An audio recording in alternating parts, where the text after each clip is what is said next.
First of all, I must say that the club and of course me, we are extremely proud to have the opportunity to host this great event again. It feels amazing to have the World Championship, and that's a special feeling to see thousands of karting people from all over the world to get into Kristianstad as a city. I have high expectations, of course. First of all, I hope all the staff from the club will do a great job, and we try to be kindly and work as hard as we ever can. For this weekend, the fans are going to see a lot of tight racing, and the best drivers in the world is fighting for the title, so for sure it's going to be exciting. In Sunday evening, when the checkered flag falls, I would be extremely proud to have a driver from Kristianstad Karting Club at top of the podium, of course. Welcome to Kristianstad Karting Club, to the World Championship, to see a fantastic race.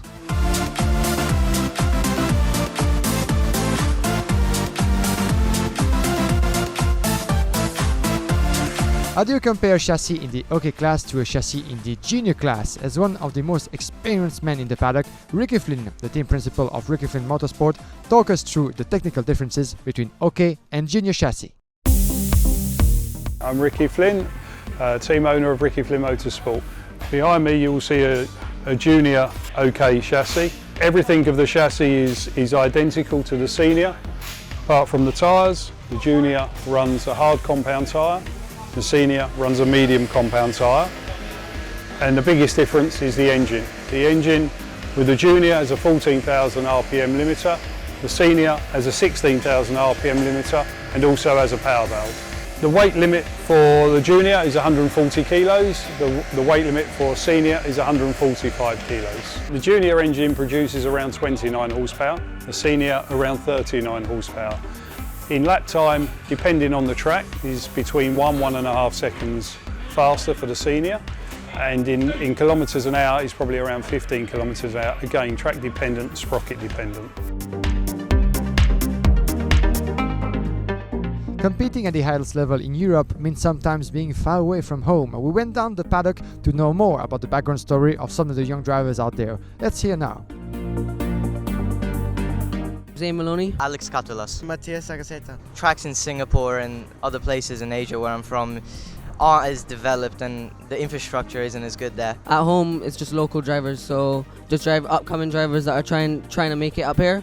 So this is the peak of motorsport, of karting, and at homes they're always trying to get to the peak. So it's obviously a lot better, but we're building it at home in Barbados, and hopefully they'll have more Barbadians up here soon. The grip changes a lot in Peru. The tracks are always covered with dirt. Looking at the track map a couple times a day, studying the track, looking at some onboards from the tests, and I was here last year as well for the European Championship. As the flights are very long, I try to do schoolwork in the plane. As I miss a lot of classes, normally it's one complete day to come from there to here. It's a lot of physical training I do, eating well, just training as much as I can, and obviously practicing. We tested here, so yeah, a lot of training at home, going out for a run or doing exercise, testing at home also. It's quite a big challenge with lots of very good drivers and a big field, so I'm quite excited for the racing. Looking to do as good as I can, and all I really want to do is win, and I think it is possible, so I'm hoping for it.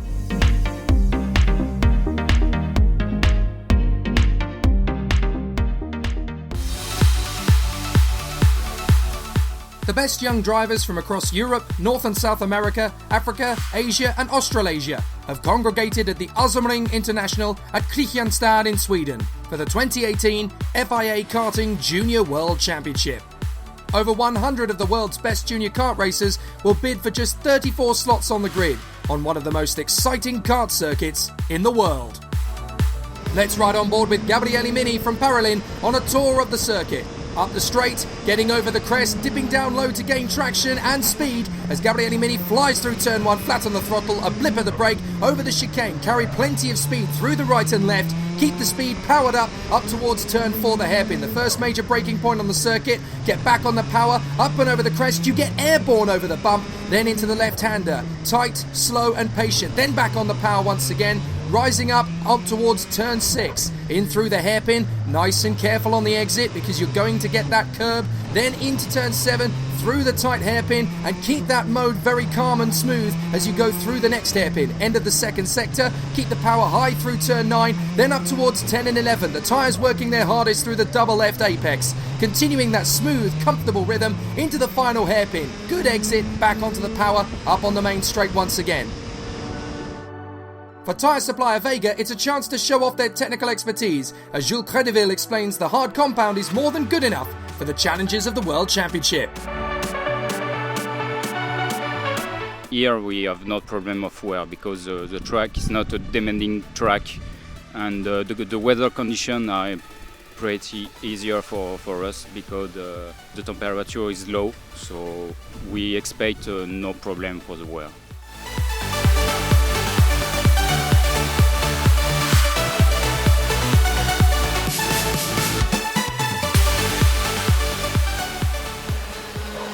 At the start, Taylor Barnard would launch into a strong lead as his countryman Kai Aski followed him into second position, ahead of home favourite Dino Beganovic.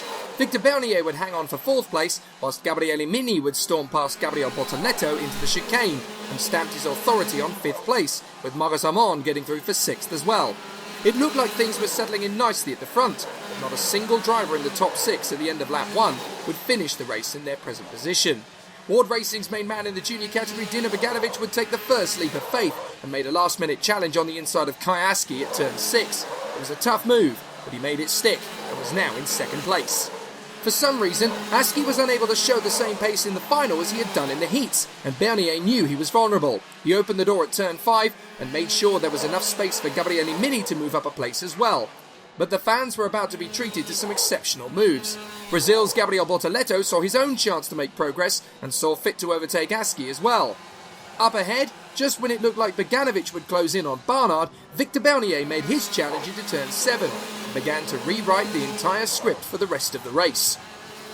Over the next couple of laps, he would set off after the Rosberg Academy youngster, and before he knew it, Taylor Barnard was close enough for a move. He saw his chance in the final hairpin and made a decisive lunge. But Barnard was straight back on the inside, and they ran side by side up to the first corner, where Barnard made sure he held on to the lead. As Beganovic, Mini and Bortoletto were now close in behind, Bernier knew he couldn't afford to stay in second place for long and dived back up the inside for the lead at turn 5, as behind them, Mini made the same move on Beganovic. So the Frenchman was now in the lead and the Italian was now in third. Taylor Barnard was determined to get back on terms with the new race leader, but there was going to be an epic scrap behind, as Bortoletto seized his first chance at a move on Beganovic. It was a pretty tidy move, and it forced the Swede back into 5th position. Nice one, Gabriel. Barnard's mission was clear, stay as close to Bernier as possible, but the VDK driver was making it tougher than ever to stay with him. But Bortoletto saw 3rd position appear ahead of him and made the move to overtake. Now up to 3rd, the CRG man was in full swing. A lap later, and as the battle intensified behind, Bortoletto was able to close and then make the move on Barnard and seized 2nd position, as Delano Van 't Hoff surged up the inside of Paul Aron for 7th place, with Amand and Kirill Smile trying to gain ground as they all started closing in on Kai Aski. Just a lap after the Brazilian had gone into 2nd, Parolin's Italian star Gabriele Mini realised there was just enough space to pass Barnard for 3rd at turn 5 and grabbed the opportunity with both hands. As the laps continued on, Mini started chasing after Bortoletto and in the final stages made sure he was able to pull off the move that gave him the vice champion of the world status. After that, the race would settle into a natural rhythm at the front of the field, but try as he might, Mini wasn't quite able to close down the gap to Bernier, who kept the World Championship just out of the Italian's reach. As Victor Bernier rounded the final turn after 21 laps, he realised that he had just become the FIA Karting Junior World Champion, a moment that the VDK team and the young French ace will never forget.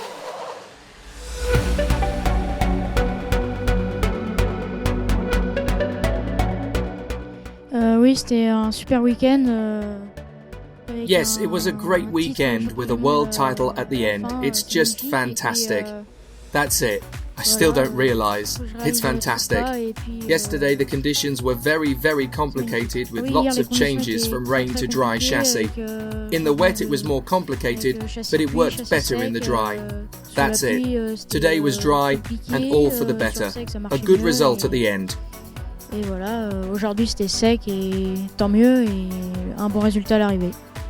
I'm really happy for this result and this year has been really good. Just in the Saturday I had a little bit unlucky because it started to rain while I was first and I went straight in the pit. I think I could start 3 positions or 4 more in front with the tit 1.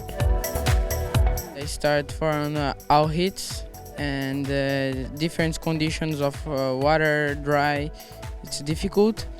It's not a bad result, but I went the first, but okay. Un sentiment de joie, ça c'est la première chose. Well, first of all, a feeling of joy. Then I'd like to say, I'd like always to thank all the people who work for us. I mean, we have a fantastic team around us. It's about 1 year of work, a lot of sacrifices for everyone. I'm not going to mention every single person, but they have done a fantastic job, everybody. The mechanics of other drivers, everybody works for everybody. And yeah, it brings an immense feeling of joy in the whole team. It's a huge emotion and a feeling that we all share within the team. Sort of bittersweet sensation for us since we had a good pace to win, but unfortunately our Saturday compromised a bit the starting position, and I think Victor was able to find his way through the lead and manage it, and Gabriele did a perfect race, and he could the maximum he could do starting from there was a second place. Well, first of all, I would like to congratulate Eric on his title, because we have a long story together, so it's good to be sitting here next to him. In the end, we are a bit disappointed because obviously we came here for the title. We end up with a 3rd spot, but still we are proud of what Gabriel did. I'm proud also about the team, the work they did this week in these difficult conditions, because it was very tough. 15 drivers to have here, and then all the changing conditions, it was very tough for everybody. So I'm proud to have a good team. We often talk about the drivers, but what about the people running their team in the background? Joachim Ward, the team principal of Ward Racing, and Marco Paulin, the marketing manager of Paulin Racing Team, give us their thoughts about the challenges of competing in the FIA Karting World Championship.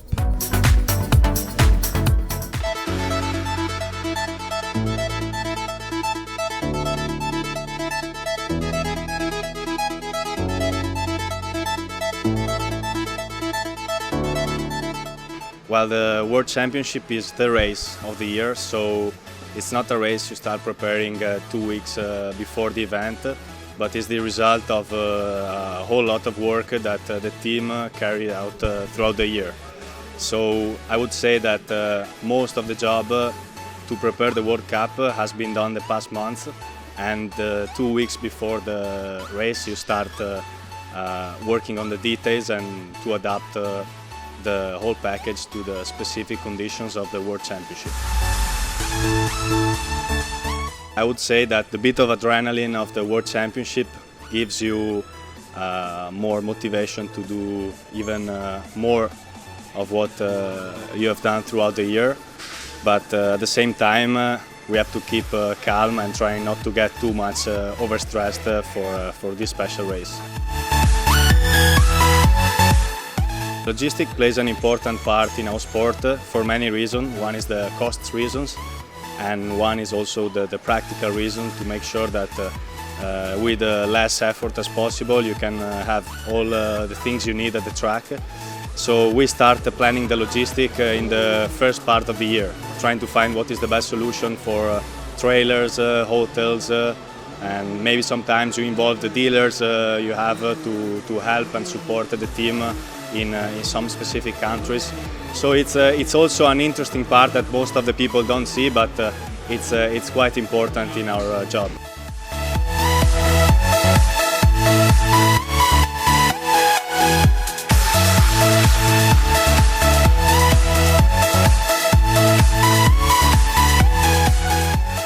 We founded the team in 1991. It has been a long way to come here, but we are trying to improve our approach and business and the performance along the way, and are happy for where we are today.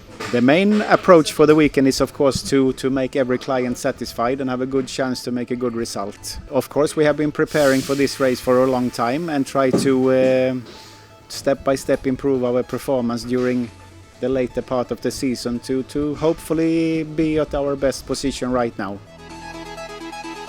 We have an advantage this race that this is our home country, and we have our warehouse and our workshops within 1 and 2 hours from the track. That of course makes it a lot easier for us to handle a big number of drivers for this event.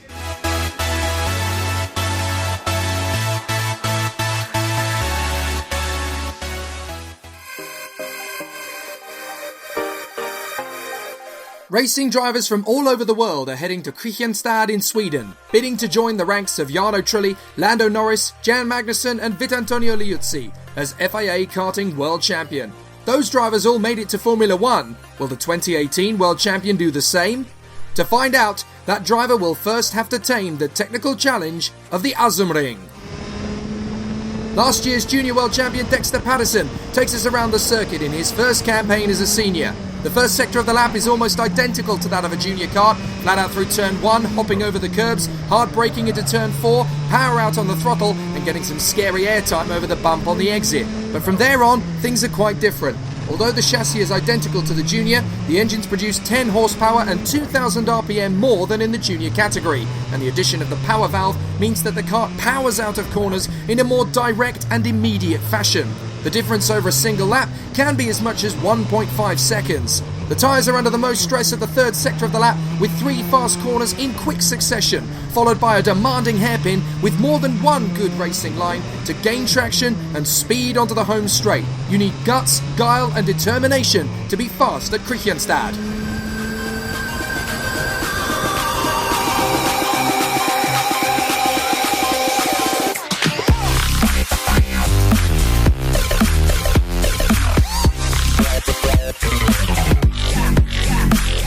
Bridgestone have brought their medium compound tyre to the circuit for the World Championship competitors, with each set built to last 150 kilometres. With the tyres and teams ready for battle, only the very best can lift the ultimate crown.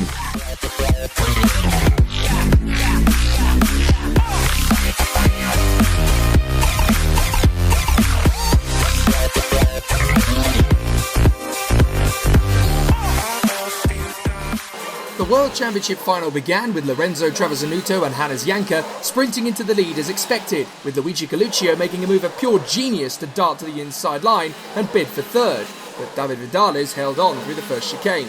Noah Malel had broken clear ahead of Dexter Patterson and Harry Thompson, whilst Andrea Rosso and Tymon van der Helm ended up dropping back after contact with their rivals. With the first lap completed, Travisanutto led Janker, Vidales and Coluccio, and at the end of the second lap, Vidales made his bid for glory. Unfortunately, he ran wide on the exit of the final hairpin, allowing not only Janker to retake the place, but Coluccio to swoop by into third place. The two Tony Kart teammates then started an epic duel, with Noah Malel passing his teammate, only for Vidales to retaliate. But Harry Thompson almost caught them both out, and the Brits showed the world that at 14, there's no fear at all in the Red Bull youngster.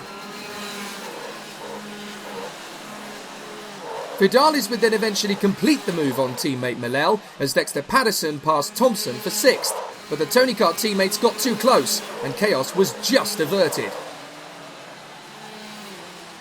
Travisanutto and Janker were given licence to pull away at the front, with Birilat's Luigi Coluccio the only man able to stay with them.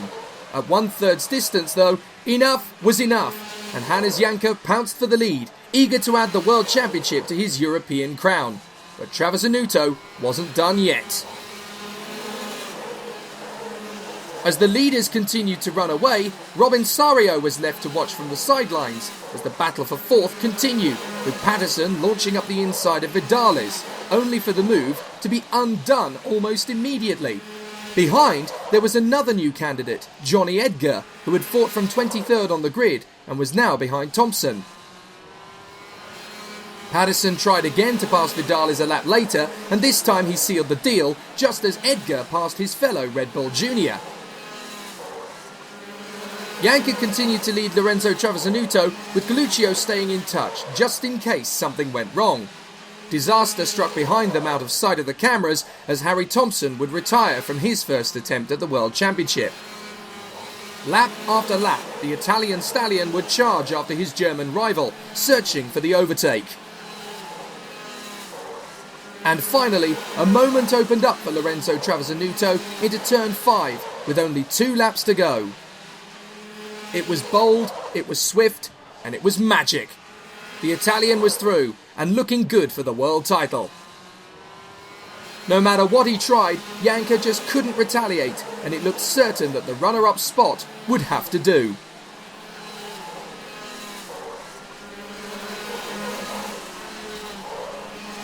After a battle that had lasted a whole season between Hannes Janker and Lorenzo Travisanutto, and that had seen the former become European champion, Travisanutto was finally able to set the record straight, as he soldiered on to the checkered flag to become the first Italian to win the World Championship since 2012.